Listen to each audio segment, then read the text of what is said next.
Good evening student. Start करेंगे हम आज का टॉपिक, और आज का टॉपिक है हमारा किंगडम फंगी।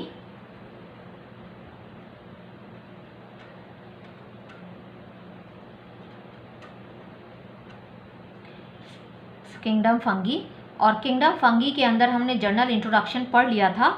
अब हम पढ़ने जा रहे हैं कि कौन कौन सी हेडिंग में हमने इसे पढ़ना है। तो हमने 4 हेडिंग की बात की थी, और उसको याद करने के लिए मैंने आपको एक ट्रिक भी दी थी। मैं दोबारा आपसे आपको याद दिला देती हूँ। पब डी, पबजी की जगह पब डी। तो P for phycomycetes, A for ascomycetes, B for basidiomycetes, and D for Deuteromycetes. ठीक है, तो आप 4 हेडिंग के अंदर इसको पढ़ेंगे। Phycomycetes, ascomycetes, basidiomycetes and Deuteromycetes. तो पब डी से आप उसको लर्न कर सकते हैं। तो सबसे पहले जो हम स्टार्ट करने वाले हैं वो है हमारा फाइकोमाइसिटीज। फाइकोमाइसिटीज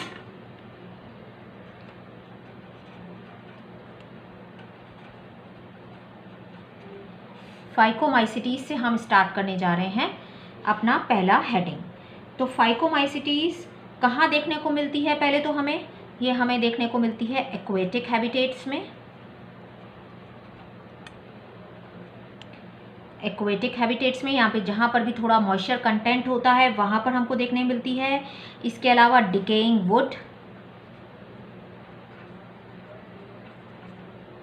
वुड, यानी आपको पता है कि जो डेड ऑर्गेनिक मैटर होता है वहाँ पर फंगस ग्रो करती है, तो डिकेइंग वुड में हमको देखने को मिलती है। फिर हमको ये देखने को मिलती है मॉइस्ट एंड डैम्प प्लेसेस पर, जो मैं अभी आपको बता रही थी कि कहाँ मिलेगी। Moist and damp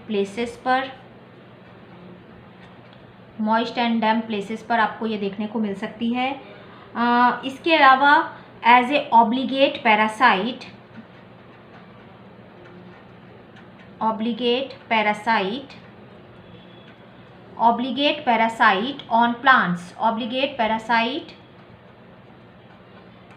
plants. Obligate parasite on plants का मतलब क्या है कि ऑब्लिगेट का मीन्स है कि ये प्लांट्स के ऊपर पैरासाइट है, इसकी मजबूरी है कि ये प्लांट से अपना फूड ले उसके, क्योंकि ये अपना फूड खुद नहीं बना सकती है।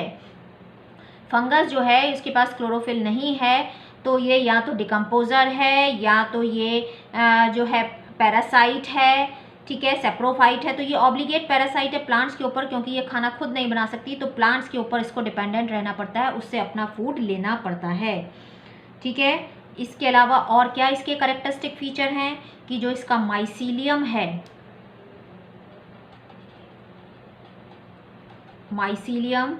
वो जो है एसेप्टेट होता है, और माइसीलियम इसका एसेप्टेट है। एसेप्टेट का मतलब है कि उसके अंदर ब्रांचेस नहीं है। इस तरह से है उसका माइसीलियम, उसमें बहुत सारे न्यूक्लियस हैं इस तरह से। ये एसेप्टेट कंडीशन है जिसमें बीच में सेप्टा नहीं है, तो ये एसेप्टेट है और अनब्रांच्ड है, इसमें ब्रांच नहीं है। तो आपको ध्यान रखना है, जो फर्स्ट वाला है फाइकोमाइसिटीज, जो फर्स्ट हेडिंग है उसका एसेप्टेट एंड अनब्रांच्ड है, और बाकी के तीनों में सेप्टेट एंड ब्रांच्ड हैं। आप उसको ऐसे याद कर सकते हैं कि ये एसेप्टेट और अनब्रांच्ड है, उसके बाद तीनों वाले सेप्टेट एंड ब्रांच्ड हैं। ठीक है, तो ये एसेप्टेट और जो है अनब्रांच्ड है इसका माइसीलियम। इसको हम, क्योंकि इसमें मल्टीपल न्यूक्लियस स्टेज है, तो इसको हम सिनोसाइटिक भी बोलते हैं। जहाँ पर मल्टीपल न्यूक्लियस स्टेज होती है तो सिनोसाइटिक भी बोलते हैं इसको, जहाँ पर मल्टीपल न्यूक्लियस आपको देखने को मिलते हैं।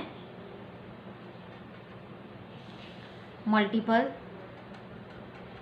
न्यूक्लियस स्टेज जो होती है वो सिनोसाइटिक स्टेज कहलाती है। तो इसको हम सिनोसाइटिक स्टेज भी बोलते हैं, क्योंकि इसमें कैरियोकाइनेसिस तो हो रही है बट साइटोकाइनेसिस नहीं हुई है, तो मल्टीपल न्यूक्लियस फॉर्म हो गए हैं इसके अंदर। अब हम देखेंगे कि इसमें जो रिप्रोडक्शन है वो कैसे होता है। तो इसमें दोनों तरह से रिप्रोडक्शन होता है, एसेक्सुअल भी एंड सेक्सुअल भी। तो सबसे पहले बात करेंगे हम एसेक्सुअल रिप्रोडक्शन की कि एसेक्सुअल रिप्रोडक्शन कैसे होता है। तो एसेक्सुअल रिप्रोडक्शन के अंदर इसमें जो है इस तरह से ये इसका माइसीलियम है, और जब ये इसको स्पोर्स बनाने होते हैं तो ये क्या करता है, ऊपर से इस टाइप का स्पोरेंजियम बना लेता है। इस टाइप की स्ट्रक्चर इसमें बन जाती है। ये देखिए, ये मैं इसको दिखा दूँ थोड़ा इधर से। ये देखिए, ये अब आपको क्लियर होगा कि इस तरह से इसकी स्ट्रक्चर बन जाती है, जिसमें न्यूक्लियस, उसके चारों तरफ bit of cytoplasm, nucleus, bit of cytoplasm, nucleus, bit of cytoplasm, nucleus, bit of cytoplasm, इस तरह से स्ट्रक्चर बन जाती है जब ये एसेक्सुअली रिप्रोड्यूस करने वाला होता है। तो ये जो है ये कहलाता है स्पोरेंजियम, जिसमें स्पोर हैं। इसका न्यूक्लियस माइटोटिकली डिवाइड होता है। ये जो है माइटोटिकली डिवाइड होता है और बहुत सारे स्पोर्स बना लेता है, और जब ये पूरा भर जाता है तो ये इसका स्पोरेंजियम रप्चर हो जाता है और ये सारे स्पोर्स जो हैं वो बाहर आ जाते हैं। और जैसे ही उनको ठीक सा एनवायरनमेंट मिलता है, ठीक सी कंडीशन मिलती है, मॉइस्ट, कैसी, मॉइस्ट एंड वार्म, मान लो एक ब्रेड रखी हुई है यहाँ पर, मॉइस्ट एंड वार्म कंडीशन है, ये स्पोर यहाँ आएंगे और फिर से जो है वो माइसीलियम बना लेंगे, फिर से ये ग्रो कर जाएंगे इस तरह से। तो एसेक्सुअल में क्या हुआ कि जब ये एसेक्सुअली रिप्रोड्यूस करने वाला है तो ये इस तरह से स्पोरेंजियम बना लेगा और इसके अंदर बहुत सारे स्पोर्स बन जाएंगे। और ये स्पोर कैसे बन रहे हैं कि इसका न्यूक्लियस माइटोटिकली डिवाइड हो रहा है माइटोसिस के थ्रू, ठीक है, माइटोसिस के थ्रू डिवाइड हो रहा है। तो बहुत न्यूक्लियस और बिट ऑफ साइटोप्लाज्म उसके चारों तरफ लगता जाता है और ये स्पोरेंजियम पूरा स्पोर से फिलअप हो जाता है। ये स्पोर्स क्या है, बेसिकली न्यूक्लियस और उसके चारों तरफ साइटोप्लाज्म, ये पूरा फिलअप हो जाता है, स्पोरेंजियम रप्चर हो जाता है, ये सारे स्पोर एनवायरनमेंट में रिलीज हो जाते हैं और फिर जैसे ही उनको मॉइस्ट और वार्म कंडीशन मिलती है ये वापस से डेवलप कर जाते हैं। तो ये स्पोर्स जो हैं, ये स्पोर्स कैसे हैं, आपको इसके लिए याद रखना है। इसको आप एक ट्रिक से इसको याद कर सकते हैं, A to Z। A to Z कैसे, A मतलब एप्लानोस्पोर और Z मतलब ज़ूस्पोर। तो जो एप्लानोस्पोर हैं वो नॉन मोटाइल हैं और जो ज़ूस्पोर्स हैं वो मोटाइल हैं, ठीक है। दो तरह के एसेक्सुअली स्पोर्स हैं, एप्लानोस्पोर जो नॉन मोटाइल हैं और ज़ूस्पोर जो मोटाइल हैं। तो A to Z से आप इसको याद कर सकते हैं। ये आपके लिए एक ट्रिक हो गई याद करने के लिए कि आप इसके स्पोर्स कैसे याद कर सकते हैं। तो ज़ूस्पोर, ज़ू मतलब एनिमल की तरह आप उसको याद कर सकते हैं, एनिमल मूव करता है तो ये मोटाइल हैं जो मूव कर सकते हैं। तो इसमें A to Z यानी दो तरह के स्पोर हैं, एप्लानोस्पोर एंड ज़ूस्पोर।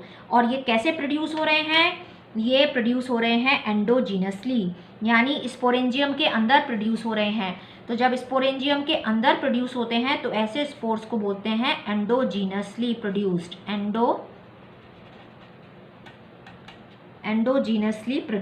Endogenously produced. तो ये स्पोर कैसे प्रोड्यूस हो रहे हैं, एंडोजीनसली प्रोड्यूस हो रहे हैं, इसके अंदर हो रहे हैं। तो एंडोजीनसली का मतलब है जो अंदर प्रोड्यूस्ड होते हैं, एंडोजीनसली का मतलब है जो स्पोरेंजियम के अंदर प्रोड्यूस्ड हो रहे हैं। एंडो का मीन्स होता है अंदर, तो स्पोरेंजियम के अंदर प्रोड्यूस हो रहे हैं, इसलिए ये स्पोर कैसे प्रोड्यूस हो रहे हैं, एंडोजीनसली प्रोड्यूस्ड हो रहे हैं, ठीक है। तो ये तो बात हो गई एसेक्सुअल रिप्रोडक्शन की।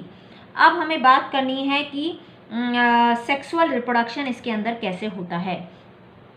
तो जो सेक्सुअल रिप्रोडक्शन है, अब इसके पास आपको पता है कि सेक्सुअल रिप्रोडक्शन के लिए क्या चाहिए, गैमीट्स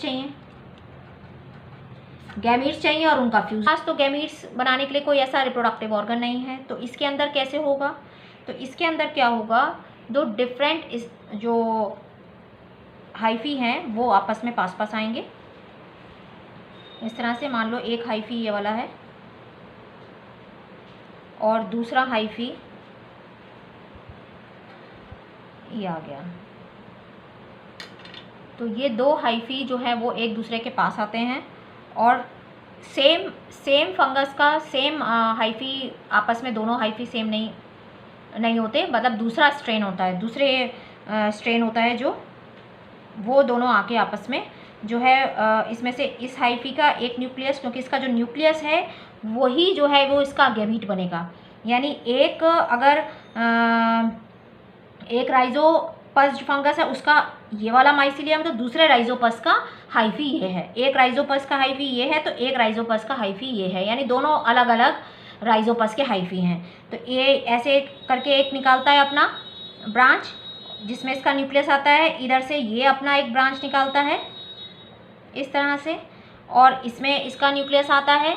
तो इस तरह से ये आपस में आके ऐसे फ्यूज़ हो जाते हैं।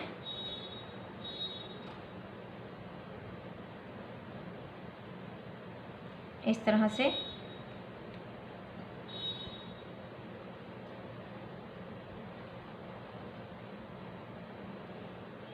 ठीक है। तो ये दोनों के न्यूक्लियस जो है इस टाइम पर गैमीट का काम करेंगे और ये आपस में फ्यूज़ हो गए। तो यहाँ पर एक इस तरह की स्ट्रक्चर बन जाती है जहाँ पर इनके दोनों के जो साइटोप्लाज्म है, पहले साइटोप्लाज्म फ्यूज़ हो गए। जब साइटोप्लाज्म फ्यूज़ होते हैं तो उसको बोलते हैं प्लाज्मोगेमी। प्लाज्मोगेमी जहाँ पर साइटोप्लाज्म फ्यूज़ हो गए। अब ये जो है ये वाला जो स्ट्रक्चर बन गया है जहाँ पर ये दोनों के न्यूक्लियस आ रहे हैं दोनों स्ट्रेन्स के, तो ये क्या कहलाएगा? ये कहलाएगा जाइगोस्पोरेंजियम। अगर हम इसको यहाँ अलग से देखें तो इस तरह की स्ट्रक्चर बन गई जिसमें दोनों के न्यूक्लियस आ गया, ये भी और ये भी, दो न्यूक्लियस आ गए। तो ये वाली स्टेज क्या कहलाएगी? क्योंकि यहाँ पर दोनों के न्यूक्लियस आ गए हैं तो ये क्या हो कहलाएगी? जाइगोस्पोरेंजियम। जाइगोस्पोरेंजियम, आपको पता है कि जाइगोस्पोरेंजियम क्यों बोल रहे हैं? क्योंकि आपको पता है जब दो गैमीट फ्यूज़ होते हैं तो जाइगोट बनता है, तो ये जाइगोस्पोरेंजियम। और दो न्यूक्लियस के फ्यूज़ होने से क्या होती है? कैरियोगैमी। कैरियोगैमी साइटोप्लाज्म के फ्यूज़ होने से होती है प्लाज्मोगैमी और दो न्यूक्लियस के फ्यूज़ होने से होती है कैरियोगैमी। तो इसमें प्लाज्मोगैमी और कैरियोगैमी साथ साथ हो जाती है, बट एस्को और बेसिडियो में काफ़ी टाइम लगता है। प्लाज्मोगैमी के बाद कैरियोगैमी होने में काफ़ी टाइम तक वो दोनों न्यूक्लियस एक साथ पड़े रहते हैं और कैरियोगैमी काफ़ी टाइम ले लेती है। तो ये क्या हो गया? जाइगोस्पोरेंजियम के अंदर अब हम नेक्स्ट बनाते हैं। इसमें क्या हुआ कि ये दोनों न्यूक्लियस फ्यूज़ हो गए इस तरह से। देखो ये दोनों न्यूक्लियस आपस में फ्यूज़ हो गए। तो पहले NN था, ये हैप्लॉइड थे। ये क्या होते हैं? हैप्लॉइड होते हैं। तो यहाँ पर दोनों न्यूक्लियस आ गए, ये दोनों न्यूक्लियस फ्यूज़ हो गए तो ये 2N हो गए, डिप्लॉइड हो गए। ये दोनों के न्यूक्लियस फ्यूज़ हो गए जाइगोस्पोरेंजियम में तो ये डिप्लॉइड हो गया। डिप्लॉइड जब हो जाता है और ये है हैप्लॉइड तो वापस से इसको यही बनाना है। तो इसमें क्या होगी? मियोसिस। मियोसिस मतलब रिडक्शन डिवीज़न। वापस से इसको N बनाना है, जहाँ पर भी 2N होगा वहाँ पर हमेशा मियोसिस होगी, यानी रिडक्शन डिवीज़न होगा। रिडक्शन का मतलब है क्रोमोसोम नंबर को हाफ करना। तो अब इसके ऊपर इस तरह से जो है स्पोरेंजियम बन जाएगा, इसमें मियोसिस होगी और फिर इसमें ऐसे स्पोर्स बन जाएंगे, हैप्लॉइड स्पोर्स। ये क्या होंगे? Haploid spores. ठीक है, ये बनेंगे हैप्लॉइड स्पोर और ये कहलाएगा स्पोरेंजियम क्योंकि स्पोर्स बन रहे हैं। और ये जो स्पोर्स हैं इन स्पोर्स को हम क्या बोलेंगे? इन स्पोर्स को, क्योंकि ये जाइगोस्पोरेंजियम से बने हैं तो ये कहलाते हैं जाइगोस्पोर। ये कहलाएंगे जाइगोस्पोर। और ये हो गए हैप्लॉइड, N हो गए, 2N से वापस से N बन गए और ये फिर से इसको बना देंगे। तो आपको समझ में आया कि सेक्सुअल रिप्रोडक्शन में हुआ क्या? सेक्सुअल रिप्रोडक्शन के अंदर यहाँ पर दो डिफरेंट जो है राइजोपस जो थे उनके अलग अलग हाइफी आए। एक राइजोपस का एक हाइफी, दूसरे राइजोपस का दूसरा हाइफी, दोनों पास पास आ जाते हैं। दोनों अपने अपने तरफ से एक एक ऐसे करके ब्रांच निकालते हैं और यहाँ पर दोनों का पहले साइटोप्लाज्म फ्यूज़ होता है जिसको बोलते हैं प्लाज्मोगैमी। उसके बाद दोनों का ये एक स्ट्रक्चर बन जाती है जहाँ पर उनका साइटोप्लाज्म फ्यूज़ हो रहा है, ये कहलाता है जाइगोस्पोरेंजियम। यहाँ पर फिर उसके बाद दोनों के न्यूक्लियस फ्यूज़ होंगे जिसको बोलेंगे हम कैरियोगैमी। तो इसमें प्लाज्मोगैमी और कैरियोगैमी जो है वो साथ साथ हो जाती है उसके बाद ये क्योंकि हैप्लॉइड थे, दोनों आपस में जब फ्यूज़ हो गए इस ज़ाइगोस्पोरेंजियम के अंदर, तो ये 2n हो गया, 2n हो गया, तो इसमें मियोसिस होगा यानी रिडक्शन डिवीज़न होगा और ये कहलाएगा ज़ाइगोस्पोरेंजियम। ये जो बन गया इनका स्ट्रक्चर जिसके अंदर दोनों के न्यूक्लियस आ गए, क्योंकि आपको पता है कि फ्यूज़न से, गैमीट के फ्यूज़न से ज़ाइगोट बनता है। तो यहाँ पर फिर से इसमें इस तरह से जो है ये स्ट्रक्चर बन जाएगी जिसको हम बोलेंगे स्पोरेंजियम। और ये स्पोरेंजियम के अंदर ये स्पोर्स बनेंगे और ये स्पोर्स क्योंकि यहाँ पर जाइगो दोनों के फ्यूज़न से बन रहा है, जाइगोस्पोरेंजियम पहले बना था इसलिए ये स्पोर कहलाएंगे जाइगोस्पोर। और ये जाइगोस्पोर जो है लिबरेट होकर वापस से नया हाइफी बना देंगे। तो इस तरह से सेक्सुअल रिप्रोडक्शन की प्रोसेस होती है। और जो ये गैमीट्स हैं, ये गैमीट्स भी कैसे होते हैं, या तो ये आइसोगैमीट्स हो सकते हैं। आइसोगैमीट्स का मतलब है बिल्कुल एक जैसे, ऐसे जिसमें आप आइडेंटिफाई नहीं कर सकें कि मेल कौन सा है और फीमेल कौन सा है। तो आइसोगैमीट्स का मतलब है बिल्कुल एक जैसे, आप डिफ्रेंशिएट ही नहीं कर सकते कि मेल कौन सा है फीमेल कौन सा है, उसको बोलते हैं आइसोगैमीट्स। और एनाइसोगैमीट्स का मतलब है एनाइसोगैमीट मतलब दोनों अलग अलग, जैसे मान लो ये ओवा है और ये स्पर्म है, तो ये है ओवा, ये है स्पर्म। मैं खाली आपको बता रही हूँ कि क्या होता है एनाइसोगैमीट। इसमें आप इजीली आइडेंटिफाई कर सकते हो कि मेल कौन सा है फीमेल कौन सा है, या दोनों अलग अलग हैं। तो ये ऐसे जहाँ पर आप दोनों को इजीली आइडेंटिफाई कर सको उसको बोलते हैं एनाइसोगैमीट। ठीक है, तो अगर दोनों एक जैसे हैं तो वो आइसोगैमीट्स भी हो सकते हैं इसमें दोनों, और एनाइसोगैमी भी हो सकते हैं। तो ये हो गया हमारा सेक्सुअल रिप्रोडक्शन। अब बात आती है कि इसके एग्जाम्पल को हमने कैसे लर्न करना है। तो इसका जो एग्जाम्पल है फाइकोमाइसिटीज का जो एग्जाम्पल है, ठीक है, उस एग्जाम्पल को आप कैसे लर्न कर सकते हो। तो उस एग्जाम्पल को आप राम या रैम्प, इससे आप याद कर सकते हो। P फॉर फाइकोमाइसिटीज, ठीक है, P फॉर फाइकोमाइसिटीज क्योंकि इसका एग्जाम्पल हम पढ़ने जा रहे हैं। R फॉर राइजोपस जो कि ब्रेड मोल्ड है, जो ब्रेड पे फंगस लगती है वो। A फॉर एल्ब्यूगो, जो मस्टर्ड में आपने देखा है ना, मस्टर्ड की जो लीफ होती है उसमें ऐसे ऐसे वाइट वाइट निशान आ जाते हैं, ये पैरासिटिक फंगी है। M फॉर म्यूकर हो गया।